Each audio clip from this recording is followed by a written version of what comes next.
বিয়ে করার সাথে সাথে বিবির এই হাদিসটা শোনাইবেন।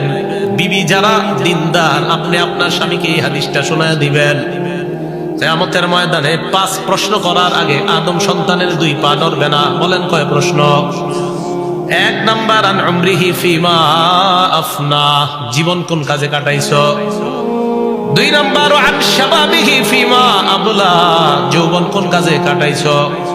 3 নাম্বার, ওয়ান মালিহি মিন আইনা ইকতাসাবা, সম্পদ কি হালাল পথে কামাই করেছো নাকি হারাম পথে কামাই করেছো। 4 নাম্বার, ওয়াফিমা আনফাকা, সম্পদ কি হালাল পথে ব্যয় করেছো নাকি হারাম পথে ব্যয় করেছো। 5 নাম্বার, আন ইলমিহি বিমাজা আমিলা ফিমা আলিমা, বিদ্যা সম্পর্কে জিজ্ঞাসা করা হবে। যে বিদ্যা আপনি জানলেন ওই বিদ্যা অনুযায়ী আমল করছেন কিনা। এই যে আজকে হালাল হারামের কথা জানলেন, এই অনুযায়ী আমল করছেন কিনা, এই প্রশ্ন কিয়ামতের ময়দানে করা হবে।